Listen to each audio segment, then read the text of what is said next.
Y seguimos con visitas especiales. Nuestro próximo invitado, con su libro SOS a la Humanidad, nos abrió un horizonte nuevo a millones de personas. Más tarde, con sus trabajos del caballo de Troya, nos trajo un aire fresco, renovador sobre esa historia que conocíamos. Nos referimos a Juan José Benítez, y con él, tras esa introducción, os dejamos los próximos minutos para que disfrutéis.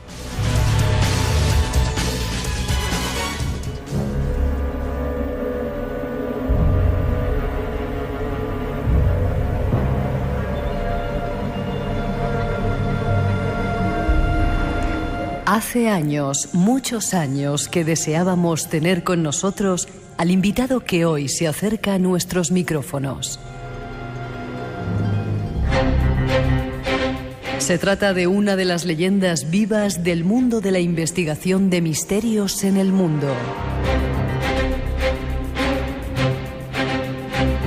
Él, con sus trabajos desde el ya lejano año 1992, nos abrió los ojos acerca de ese extraño mundo de los ovnis. Su obra, OVNIS SOS a la Humanidad, cambió conciencias y guió a muchos seres humanos hacia un camino nuevo. Hoy, más de 25 años después, el fenómeno sigue vivo, oculto, lleno de enigmas. Nos referimos a Juan José Benítez. Él mismo, después de tantos años, nos confiesa algunas de sus certezas.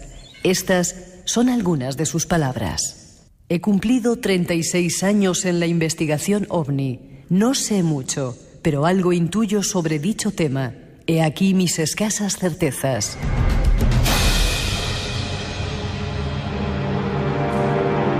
Los ovnis son astronaves no humanas. Los ovnis se hallan tripulados por civilizaciones muy superiores a la nuestra tecnológicamente. Nos visitan desde tiempos inmemoriales. No parecen agresivos. Los militares lo saben. Tienen pruebas irrefutables.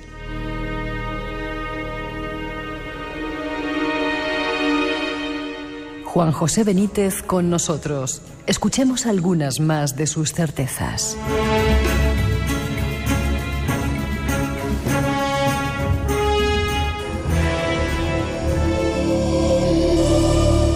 Ahí está esa introducción, y saludar a nuestro invitado, Juan José Benítez. Buenas noches, Juanjo.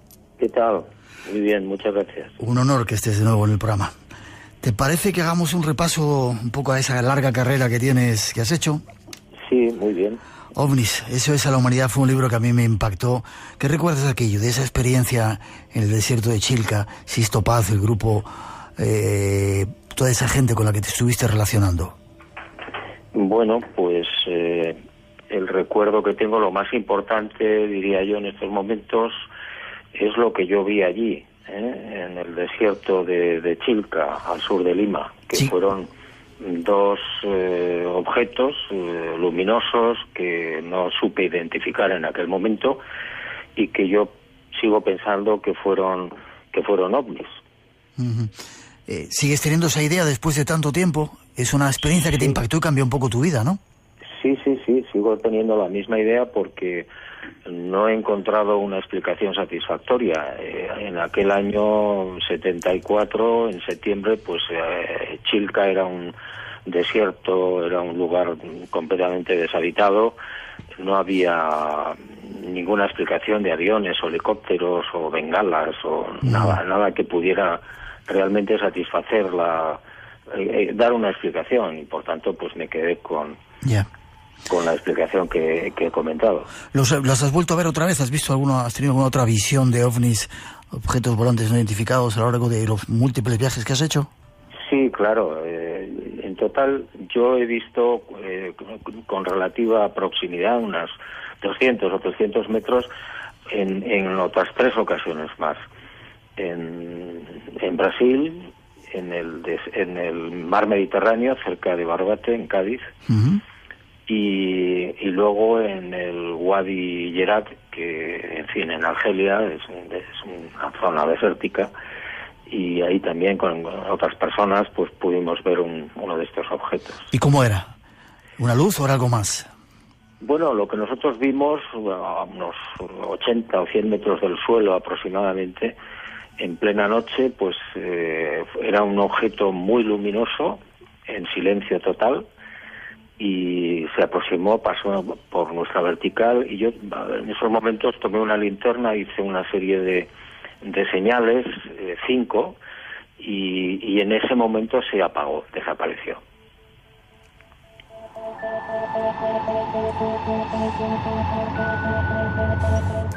Tuviste también la oportunidad de ir con los reyes o con la reina, no sé si fue con la reina, en un vuelo donde también visteis un objeto extraño, ¿no? Bueno, yo no iba en ese vuelo. A mí me lo contaron los periodistas después. Sí. Fue en un vuelo en China, hacia China. Iban los periodistas muy importantes además, por la noche, y en un momento determinado lo que pasó es que un objeto no identificado muy luminoso cruzó por delante del avión, y el comandante pues avisó al pasaje, ¿no? En este caso a los periodistas, y lo pudieron ver. A mí me lo contaron después, yo en ese vuelo no iba. Ya, pero si has tenido relación con la Casa Real para hablar de este tipo de misterios, ¿no? Sí, he hablado muchas veces con los que eran los reyes, y especialmente con doña Sofía, por supuesto. Hemos hablado en multitud de ocasiones de los avistamientos, de las características de estas naves, etcétera. Sí, muchas veces. Vale. Hablábamos en esa primera introducción que hemos escuchado que tenías ya una serie de escasas certezas. La primera, que los ovnis son astronaves no humanas. Sí, por supuesto. Bueno, después de 44 años de investigación, pues digamos que es lo más importante, ¿no? Que el fenómeno es cierto, que el fenómeno es real, y que no tiene nada que ver con la tecnología humana. ¿Y son astronaves?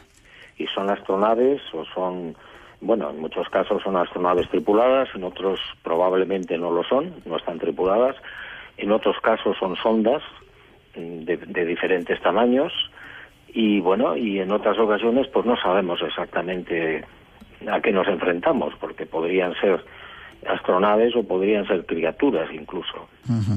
Y nos visitan desde muy antiguo, ¿no?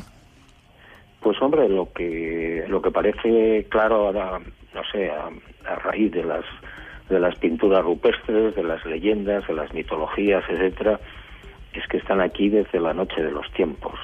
No podríamos saber ni calcular, bueno, pues 10.000, 15.000, 12.000 años en las pinturas rupestres, 29.000 en el caso de las pinturas de Tanzania, y bueno, la mitología pues tampoco sabemos, se remonta a muchísimo tiempo atrás. Yo personalmente creo que incluso están aquí mucho antes, y que probablemente nosotros quizás seamos consecuencia de la siembra de vida de estos seres en el planeta.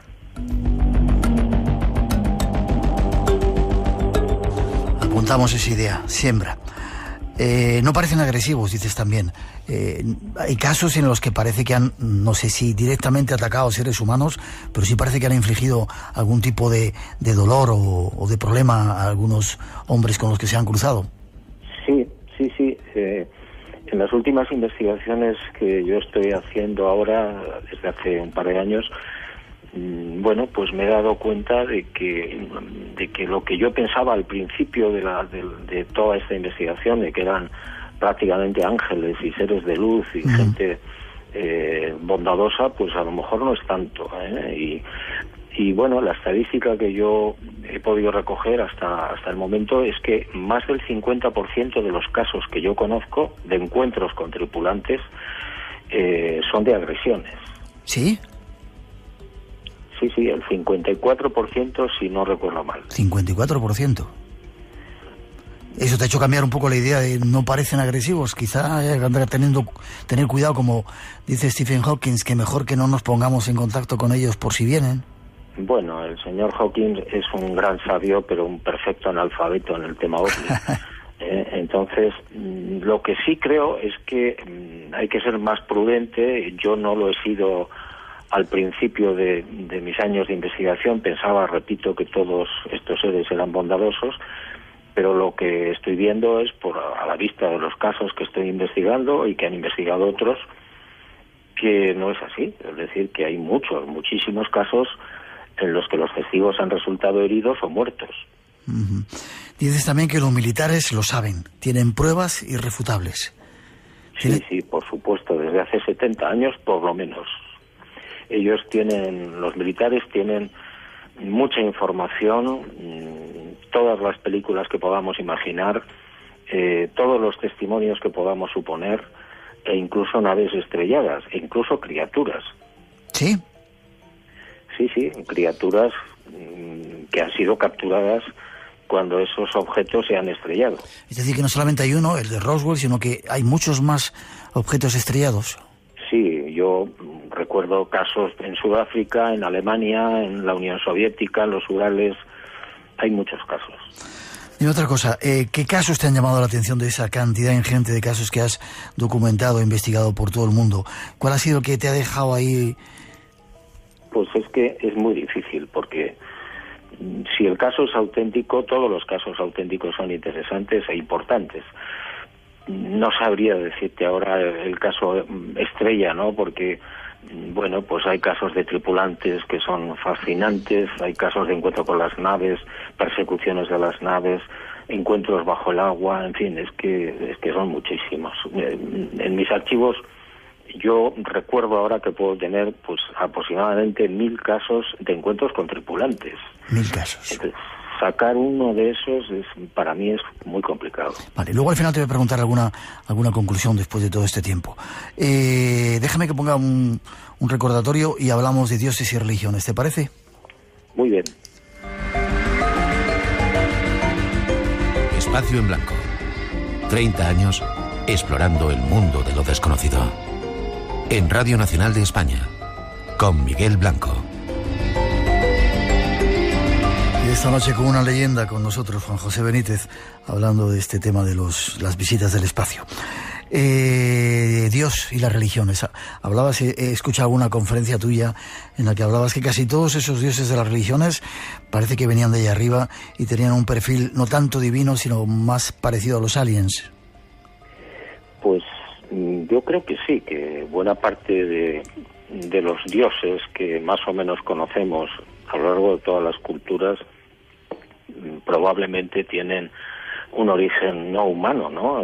Pero al decir no humano me refiero a tripulantes de esas naves. Lo que pasa es que, claro, hace 3.300 años, cuando Moisés sube al Sinaí, pues no puede distinguir, no tiene capacidad para distinguir lo que es un objeto que desciende en medio de grandes luces o de grandes truenos, de lo que nosotros hoy entendemos que puede ser una astronave, ¿no? En aquel momento el bueno de Moisés pues pensó, lo identificó con la divinidad, y eso ha pasado en muchísimas culturas, en muchísimas épocas de la historia, ¿no? Ahora ya es más complicado, es más difícil. Cuando alguien ve una de estas astronaves o a sus tripulantes, pues es muy difícil que llegue a asociarlo a la divinidad, aunque hay mucha gente que todavía lo asocia con las apariciones marianas. Eso te iba a preguntar, ¿también están relacionadas las apariciones marianas con los ovnis? Yo todas las investigaciones que he hecho en estos 44 años, todos los casos que conozco de apariciones son fenómeno ovni. Fátima incluida, que se cumplen 100 años ahora. Por supuesto, lo que pasa es que, bueno, otra cuestión es los mensajes que les pueden dar a los testigos, ¿eh? Eso ya entraríamos en otro territorio. Pero lo que es la aparición, la presencia de las luces, de los seres, de los ángeles transparentes, etcétera, etcétera, bueno, estamos hartos de investigar casos parecidos. Y dices que en todas las religiones más o menos conocidas hay una implicación de esos seres de los cielos, que si los interpretáramos ahora a lo mejor no eran tan divinos. Claro, por supuesto, es decir, es que no podían pensar de otra manera. Es decir, cuando Akenatón, el faraón, asiste en la visión de la ventana a la presencia de aquel sol que baja, bueno, y que a partir de ahí nace esa religión en torno al dios Atón, pues claro, nosotros hoy entendemos que aquel señor y su familia estaban viendo un disco que baja reluciente en mitad de Egipto, pero bueno, aquella gente no podía tener esa perspectiva y por tanto lo asociaban a la divinidad. Eso ha pasado en América, ha pasado en Estados Unidos con los indios americanos. En fin, bueno, yo estaba recordando ahora mismo, por ejemplo, el caso de Nube Roja, que el famosísimo indio norteamericano, que bueno, pues el nombre precisamente de Nube Roja procede en el momento de que este niño nace en el poblado Sioux, pues una nube de color rojo se paseó durante toda la noche por el poblado ante la maravilla y admiración de todos los indios, los Sioux. Y de ahí le pusieron el nombre al niño que nació esa noche como Nube Roja. Y bueno, de estos casos hay a cientos. Una nube un tanto extraña, ¿no? Sí, bueno, hoy sabemos o intuimos que esa nube que se desplaza a baja altura de color rojo en silencio y durante tanto tiempo por encima del poblado, pues evidentemente no podía ser una nube.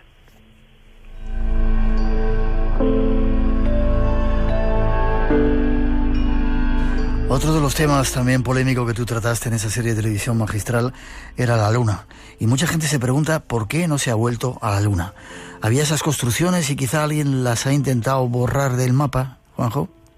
Pues por las informaciones que yo recibí en su momento, y eran informaciones de personal muy cualificado norteamericano, bueno, esas construcciones de esos edificios fueron destruidos con armas tácticas nucleares, año 72. Eso quiere decir que la Luna, aunque tiene una atmósfera muy débil, está contaminada y por tanto no se puede volver a la Luna, o no se ha vuelto todavía a la Luna. Esa es la razón por la que desde entonces, y casi han pasado 50 años, pues nadie haya pisado la Luna, cuando había infinidad de proyectos para hacer laboratorios, explotación de recursos minerales, turismo, en fin, de todo, ¿no? Ya. Y esas construcciones que había, según las informaciones que tú adquiriste, ¿de quién sería? ¿De una civilización que quizás estuvo allí, estuvo también en la Tierra? ¿Quizás nuestros sembradores, nuestros dioses? Nadie lo sabe, o por lo menos los norteamericanos que hicieron la extracción de piedras de esos edificios y las trajeron a la Tierra y las analizaron, no han dicho absolutamente nada, o al menos yo no sé nada de eso, ¿no? Obviamente no somos nosotros, por lo menos la civilización que conocemos. Pues bueno, podemos pensar de alguien de fuera de la Tierra que sí ha llegado a la Luna y la ha tomado como una especie de base, o una civilización humana que hace mucho tiempo pues tuvo la posibilidad de llegar allí, aunque yo me inclino más por la primera posibilidad. Ya. ¿Por qué nos han mentido tanto? ¿Por qué nos ocultan tanta información, Juanjo? Pues bueno, en el tema OVNI yo lo he preguntado muchas veces y las respuestas siempre han sido las mismas por parte de los militares. No nos interesa que la civilización, que la gente, que la humanidad sepa la verdad. ¿Por qué? Pues porque quedaríamos en segundo plano. Todos los sistemas defensivos, todo el armamento que tenemos, dicen los militares, queda obsoleto al lado de esa tecnología, de esos seres que nos están visitando. ¿Cómo le podemos decir al contribuyente que no tenemos sistemas defensivos contra esas civilizaciones supuestamente pacíficas? Pues lo mejor es negar el fenómeno. ¿Y crees que algún día, ahora que parece que la NASA está diciendo que hay planetas con posibilidad de vida, que nos preparemos, van a soltar la información? Tú has conseguido mucha de esos documentos clasificados y van a dar abiertamente o contarnos abiertamente la verdad, ¿o no? No estamos preparados todavía. Yo soy muy pesimista respecto a eso. Creo que los militares llevan mucho tiempo, 70 años que yo sepa, ocultando la información, y así va a seguir. Es decir, no creo que les interese decir la verdad, no solamente por lo que ya he expuesto antes, sino porque además se provocaría un verdadero cataclismo a nivel social. Habría mucha gente haciéndose preguntas, mucho pánico, muchas interrogantes y mucho desequilibrio a nivel religioso, social, cultural, político, etcétera.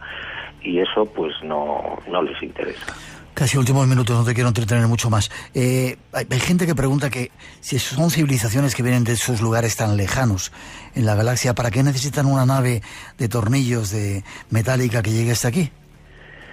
Pues bueno, pues porque no sabemos exactamente cómo viajan.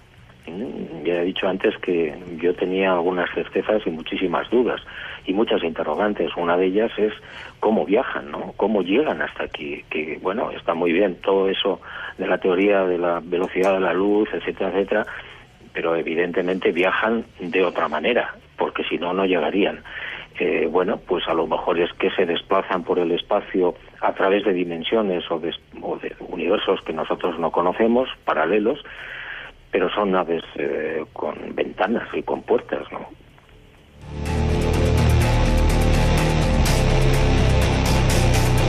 Dos cuestiones más antes de despedirte. ¿Por qué te han criticado tanto, Juanjo? Quizá porque has intentado, has abierto muchas puertas, has contado verdades incómodas, has mostrado realidades que no interesaban que se mostraran. Pues evidentemente sí. Es decir, después de tantos años, de tantos libros y de tantas investigaciones, puedes volverte muy molesto. Molesto para determinados sectores, tanto militares como religiosos, etcétera, pues porque no interesa que la opinión pública abra los ojos, no interesa que se les abra las mentes. Es mucho más cómodo para ellos seguir manipulando el ganado y manipulándolo como ellos quieran. Entonces, bueno, pues los locos que estamos luchando y batallando para que esto no sea así, pues normalmente acabamos mal. ¿Sigue el mensaje de los caballos de Troya todavía patente, vigente? Sí, claro. Yo creo que es un libro mágico en el que yo tengo poco que ver y bueno, la magia está en la presencia de Jesús de Nazaret, muy diferente, muy distinto a lo que nos han vendido. Un capítulo que también estás abordando últimamente es vida después de la vida. ¿Hay vida después de la muerte? Una vida no como nos cuentan el cielo, sino la conciencia continúa adelante. ¿Tienes alguna certeza de ello? Sí, yo también, en fin, he hecho muchas investigaciones al respecto. Incluso antes que el fenómeno OVNI, empecé en 1968 con la posibilidad de vida después de la vida. Y ahora estoy seguro al 150% de que después de la muerte seguimos vivos. Y además físicamente, por lo menos al principio. ¿Físicamente? Cuéntame, explícame un poco cómo. Físicamente me refiero a tener un cuerpo físico como el que tenemos ahora, aunque diferente, distinto. Probablemente un cuerpo que no necesita de aparato circulatorio, ni digestivo, ni reproductor, y bueno, que sin embargo está ahí y claro, ahí se nos acaban las palabras y las ideas, ¿no? Pero los testimonios que yo he ido recogiendo, muchísimos ya, apuntan en esa dirección, que después de la muerte seguimos vivos. ¿En otro plano, en otro planeta, en otra dimensión? Pues no lo sé exactamente, me imagino que en un lugar diferente en el que existe la posibilidad de que haya un soporte físico como puede ser el cuerpo. Que después ese cuerpo va a ir desapareciendo paulatinamente hasta transformarse en luz o en energía, también estoy de acuerdo.